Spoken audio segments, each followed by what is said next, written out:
A young boy trying to make sense of what's going on around him and finding truth in all this when he hears so many different stories and convictions. So it's at the end he's been dreaming of joining the army. It was an honorable thing, a traditional thing for a Sikh boy, and now he has to make this decision. What am I going to do with my life? Can I be a Sikh and part of the army in India? And, well... You loved the other ending of it, remember? Yes, I did. In the first ending, the boy is not deciding yet. He's drifting on the river and just, That's the place where two rivers come and merge and right. The third one starts. So it's Allahabad, it's called Prayag. And so there's this boy who goes on the boat and the boatman tries to fleece him and he says, okay, jump boatman, I don't need you, I'll just go on this river. So that was too romantic, I think. Beautiful. Well, the author decided against joining the army and studied English literature instead. I think it was a good idea. And in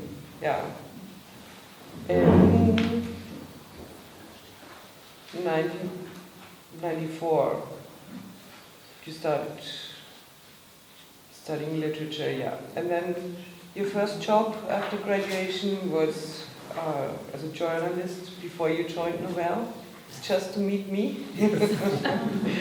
About 5 years later. And then for a while, we only had sporadic contact, swapped manuscripts, gave each other feedback. And finally, in 2009, he came to Germany and was staying with me and my partner, and it was great. We explored Nuremberg and hiked, and he taught me Indian cooking, well, some basic Indian cooking, which I still appreciate. And and book fair. And now we are back here, and I'll hand over to Amandeep Sandhu and Tomislav Medak. Sorry.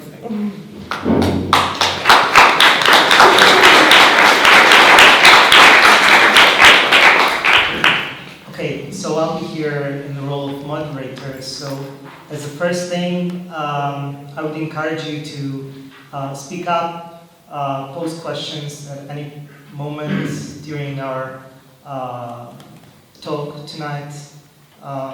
Just raise your hand, I'll probably see it, I'll try to notice, or just speak up and interrupt us. Well, I have no clue what is it that I have to thank for this opportunity to moderate. Now, I'm also, in a small way, a technical writer.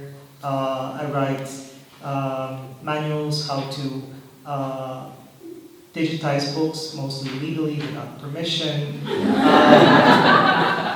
I've also grown up with a schizophrenic aunt, so I can relate to that experience. But I assume that Aman has suggested that I moderate this session more because of the specific context that I come from, the context of former Yugoslavia, which was similar to India, a non-aligned state, one of the founders of non-aligned movement, and a modernist project that has failed and ended 25 years ago. So I guess that turbulent experience makes me qualified to moderate this session. So I'll try helping Aman articulate some of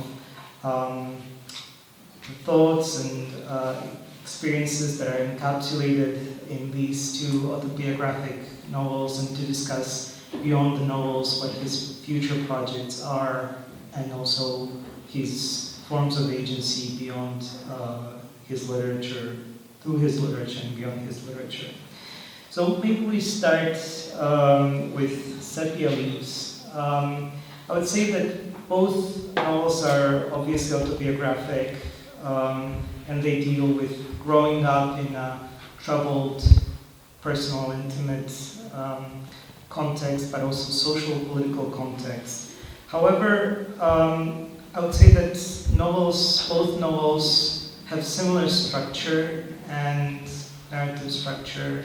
They are set between two periods in time, and they deal with geopolitical organization of the Indian subcontinent. So it is at those three levels, familial, geopolitical, and temporal, that both of the novels function. But maybe we start with the family, or as you say, dysfunctional family, one that is marked by the schizophrenia of the main character's mother, Apu. We'll find out in the second novel that Apu is actually not his name. We don't find out what his name is, actually. And I would say that both novels are marked by conflicting desires and loyalties that play a central role in them. The double bind of social stigma and expectations placed on the structure of family in Sepia Leaves. And there is a parallel that troubles the relationship of the young boy. He's the age of 7 in 1975 when the narrative is set in Sepia Leaves. So the past narrative, the present narrative is in 2005. Yeah. And that there is a parallel that troubles the child between the state of his mother, the schizophrenia, and him. It's being articulated in many places, and among others, in the fact that Apu has an imaginary friend that he speaks to regularly, Bopu, that he's filled with self-doubt, or as in the role of honor, Apu is thinking to himself, I started getting scared that all my selves would spill out and become unmanageable. I was her son. I started feeling I had it too, schizophrenia. So I would say that at this level, Sepia Leaves is a novel about a moral consciousness coming to grips with a double bind. And the schizophrenia is just one aspect of the double bind that is evidenced in the novel. So my first question would be, it's a dessert topic. Now it relates to a personal experience and relates to a certain hardship. How do you unpack that experience? Why did you decide to write a novel about it? Am I audible? Yeah. Okay. Thank you everybody for coming. I mean, it's also my first opportunity to speak outside India, and thank you for this, and thank you, Mr. Judy, for organizing the evening. I did not come to writing or arts because I had a aesthetic ambition, or because I felt, I don't know how. I've now lived with artists and writers for the last 5 months, and I see such creativity here. But I did not come to this field with this intention that I could be creative. It wasn't a word in my lexicon when I was a child. The words that were in my lexicon were fear, were confusion, were not knowing what to do, not knowing how to deal with this mother, not knowing how to deal with the neighbors who would look down upon me. They would even try to love me, but the love would be tinged with pity. And I just didn't know how to deal with all this stigma, this the world, actually. And so after many experiences, I remember when I was in my early 20s, or maybe even a little earlier than that, I thought I should write. And I would sit with foolscap paper in front of me and cry because I didn't know how to write. I didn't have a clue. And I would but in my childhood I would read comics. I would read some novels. And I would feel that somewhere in those writings, I could find a home which I didn't have at my home. And that is why I just wanted to, I was bursting with pain and feeling suffocated with it. And then my parents decided, after they had kept me away from them almost all my life, until then I was 26 years old, they put me in a hostel at age 6. They suddenly decided to come and die upon me. I knew they would die, they were frail, life had taken too much from them. And they said, no, we want to come to, I was living in Bangalore at that time, we want to come and live with you. It's a very Indian thing. Our generation in India has gone through this conflict because the earlier generation, there was no choice but a joint family. So all brothers, sisters and their family grew up together. In my generation, which we'll go back to the novel and see how it happens, started experimenting with children going away and not knowing how to deal with parents. The next generation now, or our generation, does not really expect anything from children. It's become more like the Western world. So, the novel is in many ways also very much about the father, or maybe even primarily about the father. Absolutely. When I was writing it and Mama was alive, and we had a smaller house in Bangalore. In Rourkela it was a big bungalow with garden and all that outside, but here it was just a small, like urban cities, homes. So she would just keep pacing the rooms of the house. She would walk maybe 10, 12 kilometers every day, just inside the 4 walls. And I would keep looking at her and thinking that I'm trying to write a novel about you, but I can't get it to your head. Because there was just this way in which patients, mentally ill patients, they handle themselves, they don't reveal much. They only give you some clues which makes you decide that, okay, they are beyond the pale, they are not normal, and they are functionally incapable to handle things, and hence they need to be treated differently, and you fall into a habit of treating them differently. That's what happens. People, mentally ill people they lose their humanity in your eyes, in my eyes. My mother was just 4 sentences every day, 2 phone calls, and a little monitoring of food. That's what she got reduced to. And I tried very hard. I wrote this book over 5 years. I tried hard to penetrate her, but no, nothing. And I found myself writing a book about my father, actually, and discovering him. So as Edith said earlier, this became this character I started investigating him to investigate his guilt. And it turned out that I realized that he was actually just different from normal men. Because normal men normally, I'm not saying all men, please don't. I'm not saying all Indian men. But it's a masculine behavior to be assertive, to push for yourself. And this man was not doing it. And that's why he was a problem to me, because he was not being manly enough.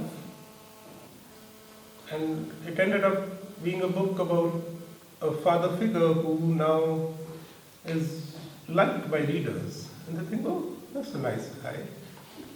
And also how writing just changes your own way of looking at things. I mean, you start with something, it goes somewhere else, and it ends up teaching you a lesson or two. The text of the book, what is really happening here is that I couldn't find a book written, and I read world literature, and I read a lot of Indian literature, and I didn't see madness being handled the way this, not I, but the book does it. If there is a triad, there is a patient, there is a psychiatrist, and there is a caregiver. In this triad of mental illness, the patient has almost no rights. The patient is defined by others just because they are beyond the pale. But all the power rests with the psychiatrist. The power to diagnose, the power to label, the power to prescribe medication, the power to influence any decision inside a family or in a caregiving situation. And yet it's not the patient who's really, of course there is research now which proves that mentally ill patients also suffer terribly, and we don't even have a language in which they suffer. But a very obvious suffering happens to the caregiver. Because it's the caregiver's life which is completely compromised. I have hundreds of friends who, we have somebody in our family, so my life has been curtailed. And it's happening in an Indian society where there was still this thing about take care of parents, take care of brothers, sisters, joint family system. It was even more. Indian system suffers very, very massively. For 1.3 billion people in India, we have only 5,000 psychiatrists. That's the extent. Out of around 800,000 people who commit suicide every year, 250,000 come from India. That's the state of mental illness. Every fourth Indian today is liable to be diagnosed with some or the other form of mental illness. And this is not only in India, it's true for America also. I think there the count is 1 every 3. So the WHO, the reports say that by 2015, in India, mental illness will be the bigger killer disease than cardiac illness, which is today, cardiac and cancer. But mental illness will outgrow them. So it's a huge problem which even this society, every society faces. But we don't have a language for it. That's the issue. We don't know how to deal with it. So, in the triad of mental illness, it's the caregiver who has almost all their rights taken from them in the idea of compassion, kindness, being nice to family. All the noble sides of human civilization are thrust upon the caregiver for them to have to sacrifice their life to take care of somebody who is unwell, while all the power rests with the psychiatrist. And that to me is a very unfair world. So the maximum response I have got from this book is actually just 2 words: thank you. And thousands of caregivers have written back to me saying, we never knew we had a story.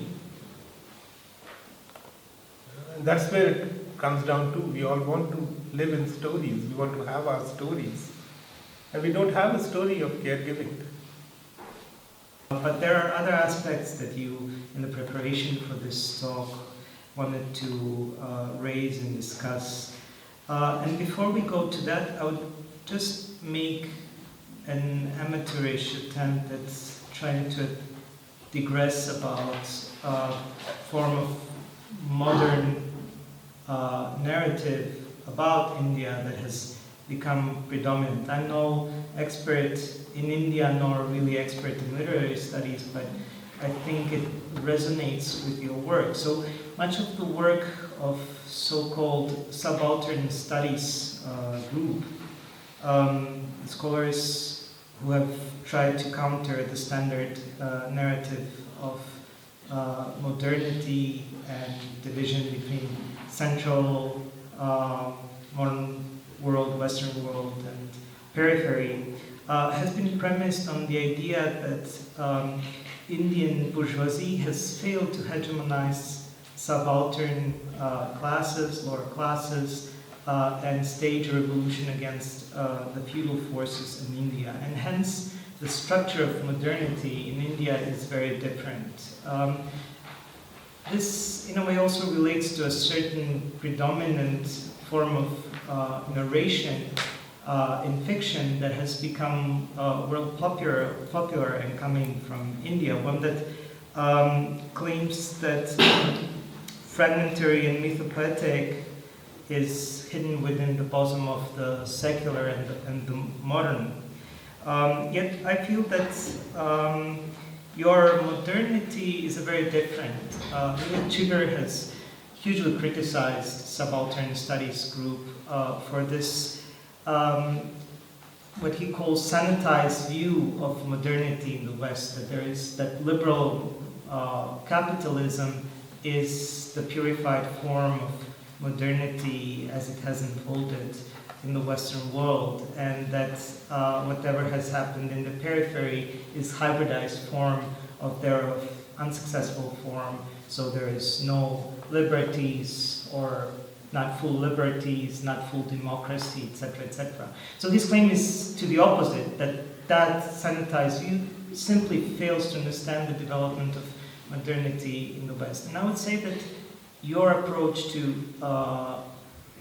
modernity is staunchly against the mythologization of a certain non-secular or specifically peripheral form of being. And in that remit, there are a number of topics that you wanted to raise. Now I come back to this.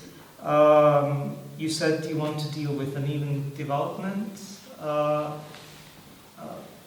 Both your novels deal specifically with Indian geography, which is, later you will show some images and we'll see some maps, but I think it's a triangle between Punjab, Rourkela, and Bangalore. That's the geography of the both novels, in a way. And they also reflect a certain economic developmental geography between Punjab, which is primarily agricultural,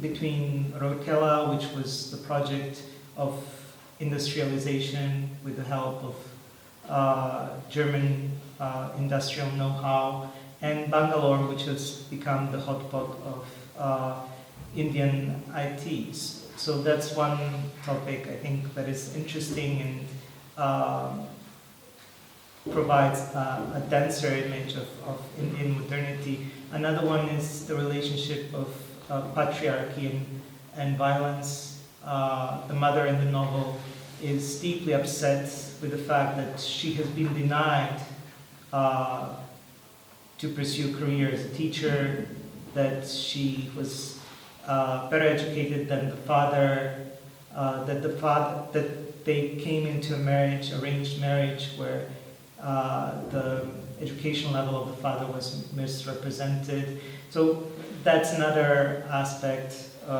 There is, as a third aspect, relationship to the tribals that you say is not element of the dominant Indian historiography. So maybe I should start talking and you say a little bit more about these elements of Indian modernity that you feel are not addressed in the standard narrative and you're trying to follow through these two novels. At an economic and sociological level, if you look at modernity, let's not look at it in terms of literary levels for the moment. I mean, I'm ready to talk about that, but the fact is that Europe took around 300 years to get industrialized. Would that be okay? 300, 400 years? Industrialization was a long drawn process in Europe. But India suddenly, at independence, leapfrogged over industrialization. So it's agrarian, which was India's reality. Punjab was okay, a more a stronger agrarian society than, say, other parts of India, though there was good rice in South India and East India. Punjab was more wheat. But this was how it was. And then you suddenly try to leapfrog over modernity, try to condense Europe's long-drawn transition into modernity by doing it in India for 3 or 4 or 2, maybe 3 decades, which is how Rourkela comes in. And then you jump into the service sector, which is what the IT boom in Bangalore is about. Like Edith meets me from SUSE, I worked at Nobel, because I was very clear that I do not want to work for an Indian IT service company. Not the Infosys, not the Wipros, not the TCS, not even those other call center jobs that keep coming to India, because it has to be different for us. So you worked in a product company, I worked in a product company. The idea was you were working on a product company, illegal products, but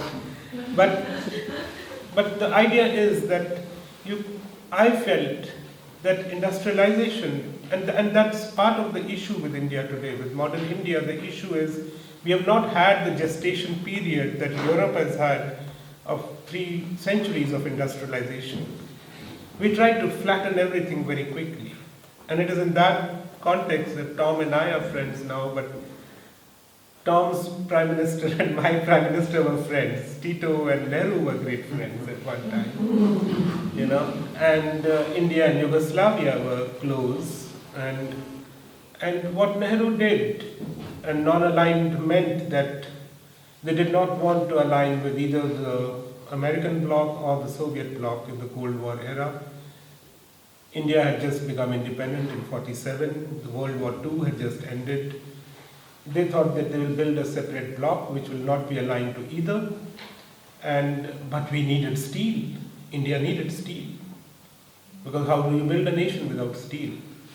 So they invited Germany, Britain, Russia to build 3 steel plants in India, all in the east of India, which is the mineral belt of India.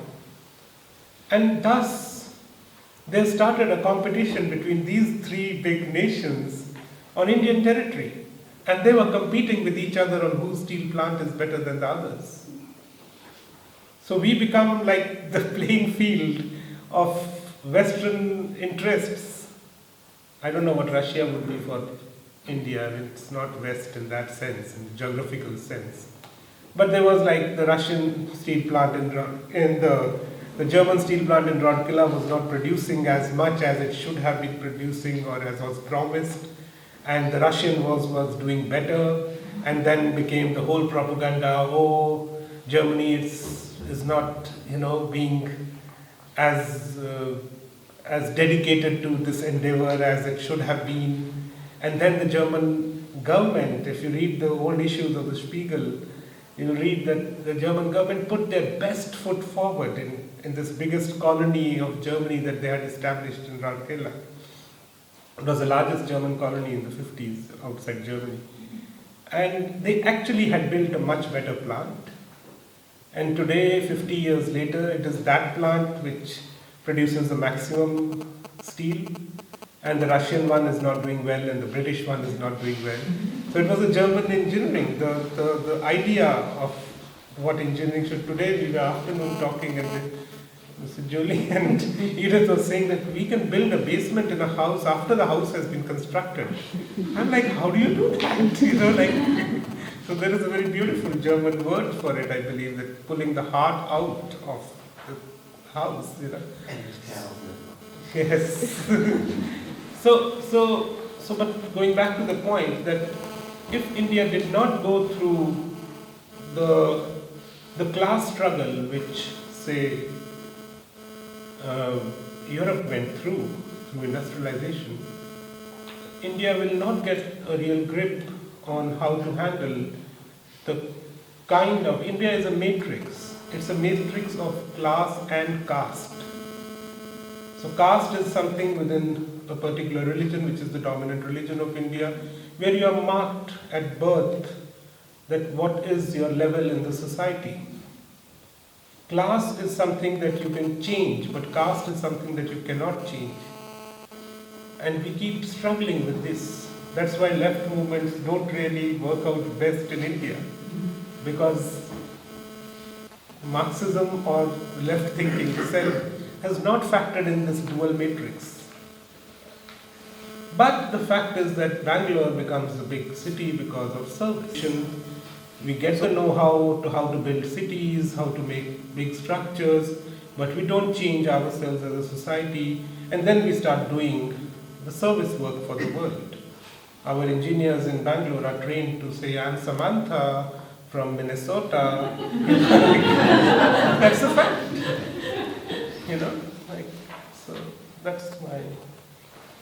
Okay, And maybe one small rejoinder to Raulkela, and this book is important because, or important to me, because I was trying to show that here is this, what is the issue with this family? Mental illness is not the issue. The issue is that it was the first time with these towns, India started experimenting with nuclear families. They started calling people from all over the country, those who were qualified and could work, and setting them up in structured housing.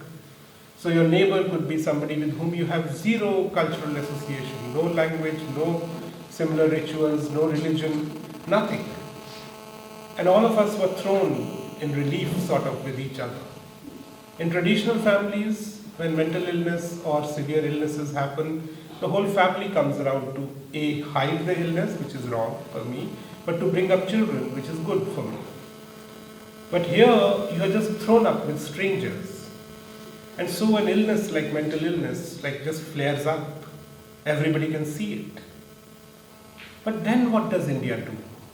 When it has created this, then it goes and brings back those very people whose land they had occupied when they built the industries to come and serve them. So the conflict in the book is when a tribal woman comes in to be the surrogate mother of Apu in this family. That is when the mother goes into mania. So to me, that was the image I was trying to work with. That how does bourgeois, middle class India deal with those who it has disenfranchised in the first place, and how do they bring them back in to serve the cause of the bourgeoisie, not the cause of anything else. They still don't get their voice back. So maybe we try now to move to the second novel, and to build a bridge, I would address the political trajectory that you are tracing through the both novels, which is the year 75, after the elections. Indira Gandhi was accused and proved that she has misused the electoral process, and she installs the state of emergency in India. And I think you formulated, this is when Indians starts to fight Indians. And then in your second novel, the central historic moment is 1984 and the Operation Blue Star, but also the assassination of Indira Gandhi and subsequent pogroms against Sikhs. Obviously, somewhere in the shadow is lying the year of 47 and the division of India. So, how do you want to approach that historical trajectory? And this is obviously very important for the issue of Sikhism, which we haven't touched upon yet. So, good question. And then maybe we read something either from Rowan or maybe something including from the others.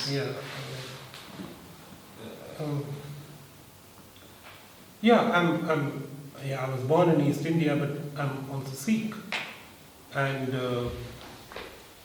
I wasn't particularly aware, except through legends that my parents told me. I wasn't particularly aware of my being Sikh or any different from other Indians. That was my upbringing. But when it came to shunting me out of home, my father decided to put me in a public school which was located in Punjab. And Punjab was just this place we would go to for holidays, in summer, winter vacations. And Punjab was this thing where the whole sepia leaves happens, so it's like this whole struggle between family and all that. And I was like, okay, why do you send me there? Why don't you put me near you in Rourkela, in Odisha? There is a public school like that in my state also. He says, no, but because we are Punjabis, we are Sikhs, and you have to study in that school. So I go there, and I have played with the timeline. Apu is not fully me. I mean, Apu is a character, but that's when 1984 happens. And it was a complete surprise to most people. Yes, problems were fermenting in Punjab for more than a decade before that. But it was a surprise because no one ever imagined that the government of a free country can destroy the holiest of holy temples of a free people. It was just not conceivable to anybody. And even when it happened, I think even the army didn't realize what it had really done, because if you look at the general's interviews even now, he's like in denial. After like 30 years, he's still in denial of what really happened there. And this led to, of course, Mrs. Gandhi's assassination, the genocide of Sikhs, and this community which I belong to, where wearing a turban and looking like a Sikh is so important for our identity. And my father was always addressed with a suffix to his name. He was not called Sardar. Sardar is what you call a Sikh. He was called Sardar Ji always. It was always with respect. It's like the German Sai, like C, so it was always addressed with respect. And he suddenly lost the G to his name. He suddenly was in a Sikh temple, Gurdwara, hiding away from mobs who were trying to kill us. And the irony was that my mother was a huge fan of Indira Gandhi.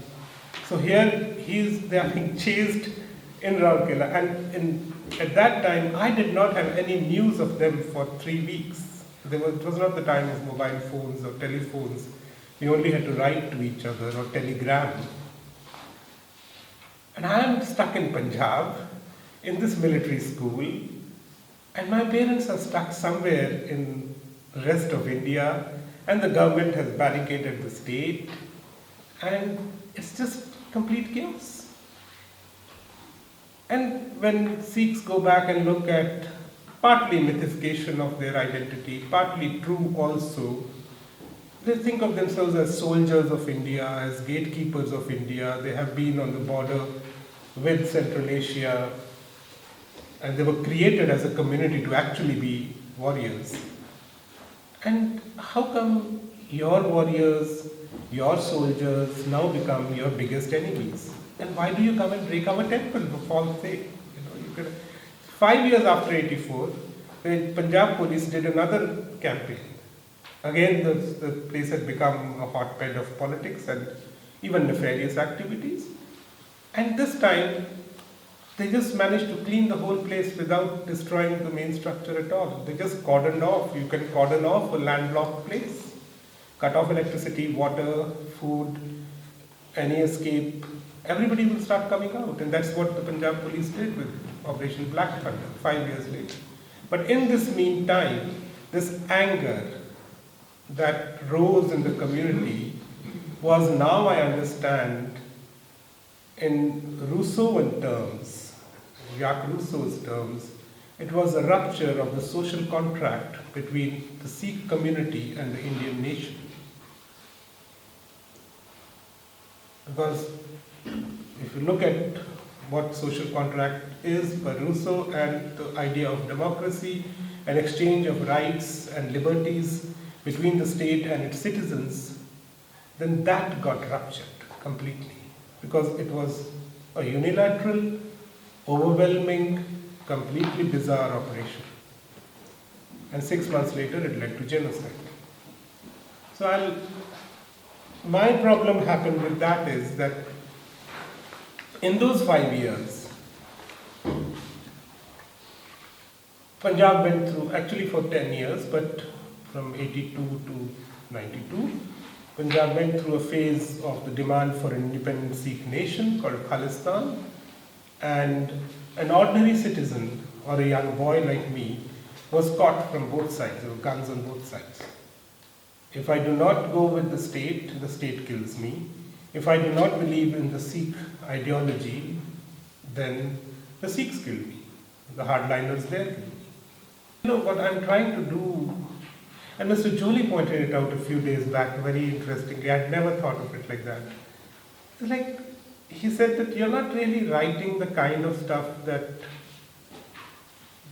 the masters of Indian writing are doing over the last 20-25 years. You know, there is this, I mean, whatever their reasons be, but there was something that they were creating out of India through their writing, which was giving an image of this mystical land, you know, where all sorts of positives and negatives. But I'm not doing that. I'm doing a much more sort of realistic. That's what I very shyly say that, because there is no. I was talking to Lakshmi and I was saying that I'm already 4 levels removed from reality, you know, as a writer in English, because I'm removed, like, first of all that I'm writing about does not transpire in English. So I forsake that reality by trying to bring it into English itself. Then there is the reality. I was asking a teacher of mine, what is reality? So she said it's the culture. What's the difference between real and representation, I asked her. And she said, it's you who mediate between real and representation. You as a person, as an artist, as a writer. And then there is this next level of it, which is how the reader would read it. You know, and now I'm meeting people who are reading books, and it's very different to hear reactions from a more international readership of it.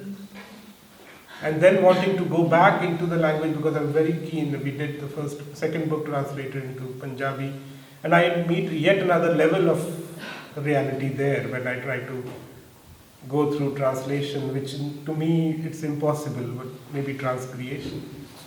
So when I'm already dealing with so many levels of reality while trying to write testimonial realistic fiction, I find it odd a little bit to actually end it in that sort of romantic way. Yeah, I think it was a good decision, although I really loved that ending. After such a serious book where so much bad stuff happens, to end at such a perfect moment where Apu has total freedom of decision. Everything seems open to him. It would probably not have been such a great moment to end the book on, really. But I loved it. Thank you. Yeah, but somebody said, I mean, that I start with the terrace and I bring it back to the terrace, and I like that organic thing about writing. So I'm doing 2 voices, I'm doing all this, but I also like the organics, I think. So to start where to begin where you actually end also. And in that sense, somebody said this is more Keatsian, you know, like John Keats. And I said, if this is negative capability, I'm happiest doing that, because I just want that to develop in me as a writer.